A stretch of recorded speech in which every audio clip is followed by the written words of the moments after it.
चलिए बात कर लेते हैं उत्तरकाशी की। हर किसी को उत्तरकाशी टनल में फंसे 41 मजदूरों के बाहर निकलने का बेसब्री से इंतजार है। तो माफ कीजिएगा, ये लखनऊ से आपको बड़ी खबर बता रहे हैं, जहां पर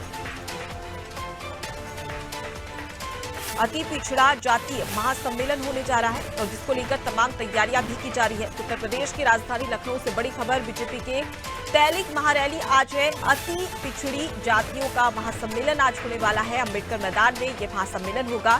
गुप्ता, तेली, साहू, मोदी और घाटी जाति का सम्मेलन आज होगा। 75 का लक्ष्य साधने की महासम्मेलन में कवायद शुरू कर रही है बीजेपी, जहां मंत्री राकेश राठौर की सम्मेलन कराने में भूमिका महत्वपूर्ण मानी जा रही है। पीएम मोदी के भाई सम्मेलन में शिरकत करते नजर आने वाले हैं। तो देखिए, लखनऊ में अब सबकी नजरें टिकी हुई है क्योंकि लोकसभा चुनाव 2024 में होने वाले, लेकिन उससे पहले हर जाति हर विशेष वर्ग को साधने का प्रयास यहां पर बीजेपी महासम्मेलन और महारैली के जरिए कर रही है और इसी के चलते बीजेपी की तैलिक महारैली आज होने वाली है। अनूप हमारे संवाददाता हमारे साथ में जुड़े हैं, सीधे उनका रुख कर लेते हैं। अनूप, अगर बात करी जाए तो बीजेपी हर वर्ग को साधने का प्रयास और इसी के मद्देनजर तैलिक महारैली आज किस प्रकार का आयोजन किया जा रहा है और क्या लगता है सियासी समीकरण क्या इस बार बीजेपी बदल पाएगी? इस तरह से यूपी में, उत्तर प्रदेश में जातीय समीकरण को लेकर जाति आधारित यहाँ पर राजनीति बहुत होती है और हर जाति को साधने के लिए लगातार सभी पार्टियां, चाहे भारतीय जनता पार्टी हो, समाजवादी पार्टी हो, बहुजन समाज पार्टी हो, कांग्रेस पार्टी हो या अन्य पार्टी हो, सभी पार्टियां सभी जाति को साधने की कोशिश में लगी रहती है। और खासतौर से भारतीय जनता पार्टी एक ऐसी पार्टी है कि हर समय चुनावी मोड में रहती है, यानी हर समय चुनावी मुद्रा में रहती है। भारतीय जनता पार्टी एक ऐसी पार्टी कही जाती है कि हर समय वो चुनावी मोड में रहती है और यही वजह है कि हर वर्ग को साधने की कोशिश करने में लगी रहती है। और पिछले जो चुनाव हुए थे, घोसी बाई इलेक्शन का जो बाई इलेक्शन हुआ था, वहां पर भारतीय जनता पार्टी के प्रत्याशी दारा सिंह चौहान को करारी शिकस्त मिली थी। उसके बाद से भारतीय जनता पार्टी में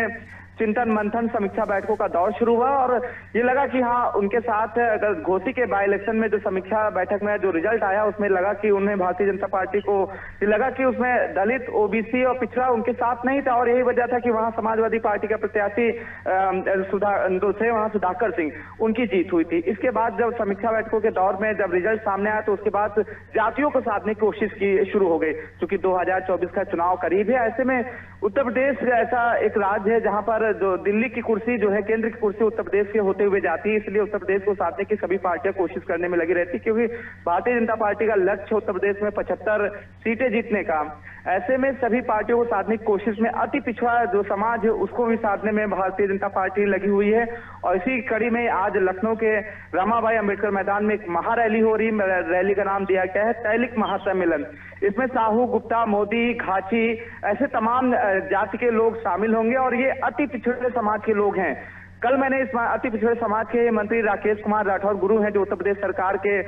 विकास मंत्री, नगर विकास राज्य मंत्री, उनका भी साफ कहना था जिस तरह से उत्तर प्रदेश या केंद्र की सरकार ने पिछड़ों का सम्मान दिया है, हमें खुद एक सम्मान मिला है। उस सम्मान का कर्ज इस रैली के जरिए और उत्तर प्रदेश में 75 का जो आंकड़ा है, 75 का जो भारतीय जनता पार्टी ने लक्ष्य रखा है 75 सीटें जीतने का, उसको पूरा करके हम प्रधानमंत्री या उत्तर प्रदेश की सरकार ने जो उनको सम्मान दिया उस कर्ज को पूरा करेंगे। तो कुल मिला के जो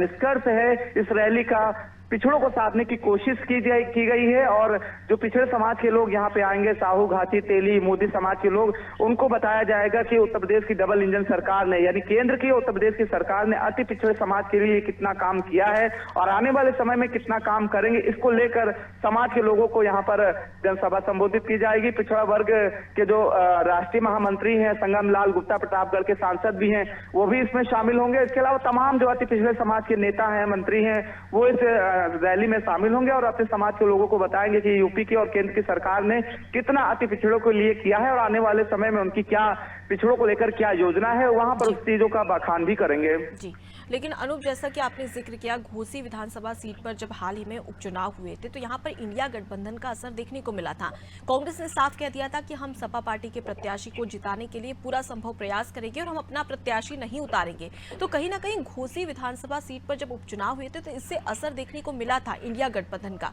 क्या 2024 के लोकसभा चुनाव में भी इसी प्रकार का इंडिया गठबंधन कहीं ना कहीं एनडीए पर हावी होता नजर आ सकता है उत्तर प्रदेश में?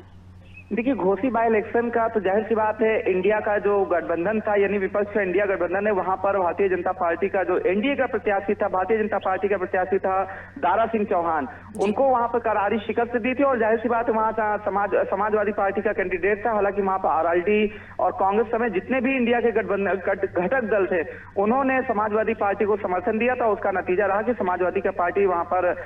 जो थे, वहां पर उनको सुधाकर सिंह को वहां भारी मतों से जीत हुई और दारा सिंह जो चौहान जो भारतीय जनता पार्टी के प्रत्याशी थे, उनको करारी शिकस्त मिली। आने वाले समय में इंडिया का जो घटक दल है, चाहे समाजवादी पार्टी हो, भारतीय जनता पार्टी, समाजवादी पार्टी हो, कांग्रेस हो या कोई भी पार्टी हो, उस घटक दल में कितने लोग रहते हैं, क्योंकि समाजवादी पार्टी और कांग्रेस के बीच जो अभी एमपी में चुनाव हो रहे थे, वहां पर काफी जो है दोनों पार्टियों में तल्खी नजर आई और दोनों पार्टियों की तरफ से तमाम तरह की बयानबाजी की गई। तो उससे लगा भारतीय जनता पार्टी ने भी कहना शुरू कर दिया कि यहाँ पर चुनाव को लेकर तैयारियां की जा रही है, लेकिन जैसा कि गुप्ता, तेली, साहू, मोदी और घाची जाति का ये महासम्मेलन होगा, तो जाहिर सी बात है कि इनकी अपनी अपनी एक अलग मांगे होगी समस्याओं को लेकर और साथ ही साथ लोकसभा चुनाव में सीट को लेकर भी, क्योंकि जब भी हम देखते हैं कि जब भी किसी विशेष जाति वर्ग के लिए महासम्मेलन किसी भी पार्टी की ओर से जारी किया जाता है, वो महासम्मेलन होता है, तो वहां के जो विशेष जाति वर्ग के लोग होते हैं, वो अपने जाति के लिए भी प्रत्याशी चुनाव के लिए मैदान उतारने की बात कहते हैं। तो क्या इस बार भी ऐसा कुछ नजर आ रहा है?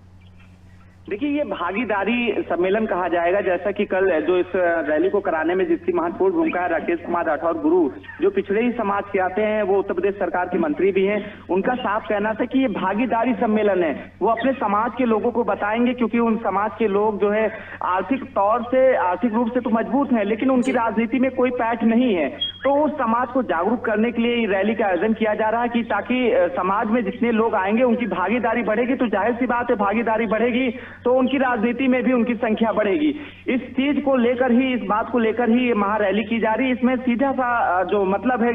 जैसा कि कल राकेश कुमार राठौर गुरु ने बताया था कि ये भागीदारी सम्मेलन है। हम अपने समाज के लोगों को बताएंगे कि आर्थिक रूप से तो समाज मजबूत है, लेकिन राजनीति में उनकी पैठ नहीं है। राजनीति में कैसे पैठ हो, कैसे वो राजनीति में सक्रिय हो, समाज के लोगों को यहाँ पर बुलाकर उनको ये बताया जाएगा। और ये भी कहा था कि इस सम्मेलन में करीब 1.5 से 2 लाख लोगों की, जो अति पिछड़े समाज के जो लोग हैं, 1.5 से 2 लाख लोग आएंगे और उसमें लोगों को समाज के लोगों को बताया जाएगा कि कैसे राजनीति में भागीदारी अपनी बढ़ाई जाए। इस भागीदारी को लेकर ही जो मुख्य एजेंडा था,